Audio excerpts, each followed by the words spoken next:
अयोध्या दर्शन की इस सीरीज में अभी तक हम लोगों ने दर्शन किए हनुमानगढ़ी के, जहाँ पर हनुमान जी लाला जी विराजित हैं और इनकी परमिशन लेने के बाद में हम लोग गए थे राम की पौड़ी, जहाँ पर सरयू नदी बहती हैं। यहाँ पर हमने सरयू नदी के बारे में 2 कथाओं का श्रवण किया था कि किस तरह से सरयू नदी का अवतार धरती लोक पर हुआ था और किस तरह से शिव शंकर के द्वारा इनको श्राप मिला था। तो अभी हम लोग जा रहे हैं अयोध्या के और भी महत्वपूर्ण मंदिरों के दर्शनों के लिए, जिसमें सबसे पहले है कनक भवन। रास्ते में चलते हुए अगर आपको भूख लगती है तो यहाँ पर आपको श्री कनक रसोई नाम से एक भोजनालय मिलेगा, जहाँ पर शुद्ध शाकाहारी भोजन मिलता है और इसके दामों की बात करूँ तो बहुत ही रीजनेबल दाम होते हैं। आप यहाँ पर भोजन को ग्रहण कर सकते हैं। हनुमानगढ़ी से मात्र 6 मिनट की दूरी पर ही हम लोग आ गए थे कनक भवन। कनक भवन के स्थल और जमीन की अगर बात की जाए तो इसके पौराणिक इतिहास बहुत पुराना है। ऐसा वेदों और कथाओं में वर्णन है कि इसी स्थान पर राजा दशरथ ने अपनी सबसे प्रिय पत्नी कैकेयी को यहाँ पर एक महल बनाकर दिया था, और जब माता सीता का यहाँ पर आगमन होता है अयोध्या में, तब उनकी मुंह दिखाई में माता कैकेयी ने वही भवन उपहार स्वरूप माता सीता को दिया था। पर भगवान श्री राम के जाने के बाद में अयोध्या पूरी उजड़ जाती है और यहाँ पर जो महल बना हुआ था वह एक मिट्टी के टीले में बदल जाता है। और द्वापर युग में भगवान श्री कृष्ण अपनी पत्नी रुक्मणी के साथ में यहाँ पर आते हैं, तो उसी टीले पर उन्हें बोध होता है यहाँ के महल का। और करीबन 2000 वर्ष पूर्व राजा विक्रमादित्य ने यहाँ पर पुनः भवन का निर्माण करवाया था, जो कि कई शासकों और मुस्लिम शासकों के आने के बाद में क्षतिग्रस्त कर दिया गया था। और फिर साल आता है 1851, जब ओरछा की महारानी विष्णु भानु ने यह महल बनाकर तैयार किया था, जो कि वर्तमान स्वरूप में बना हुआ है।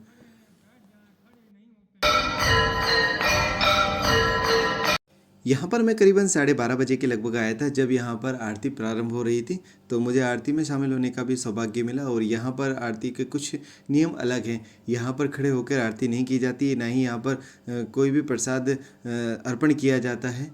कनक भवन से बाहर निकलते ही मुझे इस तरह का एक चिकित्सा शिविर दिखाई दिया, जहाँ पर आपकी जो नॉर्मल बीमारियाँ होती हैं उनकी आप दवाइयाँ ले सकते हैं, जैसे सर दर्द हो रहा है या कुछ भी चीज़ें हो रही हैं। तो इस तरह के कैंप अयोध्या में आपको जगह जगह देखने को मिल जाएंगे। और अभी हम लोग आ चुके हैं दशरथ महल, और यह कनक भवन के बिल्कुल नज़दीक में ही बना हुआ है। तो जब भी आप इधर साइड में आते हैं, इधर तरफ आते हैं, तो आप दोनों मंदिरों को एक साथ विजिट कर लीजिएगा।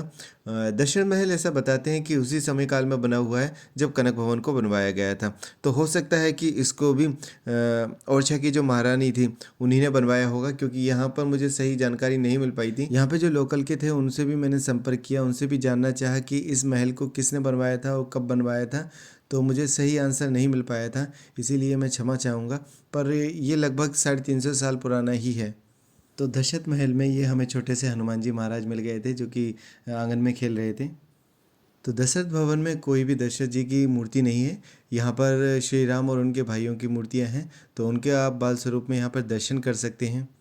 दशरथ महल की अगर बात की जाए तो बहुत ही सुंदर इसमें खंभों पर और पूरे महल में नक्काशी की गई है। इसमें जो कलरों का कॉम्बिनेशन किया गया है वो बहुत ही प्यारा किया गया है। सही समय पर हम लोग यहाँ पर आ जाते हैं, दर्शन हमें करने को मिल जाते हैं, क्योंकि 12:30 बज चुके हैं और मंदिर बंद होने पर आ चुके हैं, पट बंद हो चुके थे। लेकिन अगर आप यहाँ पर आते हैं तो आपको कुछ देर यहाँ पर बैठना चाहिए, यहाँ की जो सुंदरता है उसको निहारना चाहिए, आपके मन को बहुत अधिक शांति मिलेगी। अयोध्या दर्शन करते हुए आपको एक बात को ध्यान रख लेना चाहिए कि यहाँ पर स्थान का महत्व है। मंदिर जो भी यहाँ पर बने हुए हैं वो करीबन 300 साल से लेकर 400 साल के बीच में बने हुए हैं, जो अभी अस्तित्व में हैं। और इससे पहले विक्रमादित्य ने बनवाए थे करीबन 2000 साल पहले, तो उससे पहले जो बने थे। अब मैं आपको बता देता हूँ कि श्री राम के जाने के बाद में अयोध्या उजड़ गई थी, उसके बाद में अयोध्या में कुछ भी नहीं बचा था। ये जो भी मंदिर बने हुए हैं, जो भी स्थान बने हुए हैं, वो उसके बाद में बनाए गए हैं। तो कई लोग आकर ये बोलते हैं कि ये दशरथ का महल है और यहाँ पर दशरथ जी बैठा करते थे और यहाँ पर उनके बच्चे खेला करते थे, तो ये थोड़ा सा अतिशयोक्ति हो जाती है। हाँ, पर आप यहाँ पर बैठकर एक इमेजिनेशन कर सकते हैं, एक मन में भाव ला सकते हैं कि इस तरह से वहाँ पर चीज़ें हुआ करती होंगी। 12:30 बज चुके थे, पट बंद हो चुके थे और मेरे पास में बहुत सारा समय था यहाँ पर बैठने का, तो इसीलिए मैं करीबन 1 से 2 घंटे तक यहाँ पर बैठा रहा और जो महल की सुंदरता है उसको निहारता रहा। बहुत ही आनंद आता है, बहुत ही शांति मिलती है इस जगह पे। मंदिर की अगर खुलने की बात की जाए तो यह सुबह 7 बजे खुल जाता है भक्तों के दर्शनों के लिए, और दोपहर में 12:30 बजे 1 बजे बंद हो जाता है, और शाम को वापस से 4 बजे खुलता है। तो ये टाइमिंग का आप ध्यान रखें। तो ये थे दशरथ महल और कनक भवन के दर्शन। अगली वीडियो में हम लोग राम मंदिर को देखने के लिए जाएंगे, जिसका हाल ही में उद्घाटन हुआ है 22 वीडियो अगर अच्छी लगी है तो वीडियो को लाइक कीजिए, चैनल सब्सक्राइब नहीं किया तो उसे सब्सक्राइब कर लीजिए। जय श्री राम।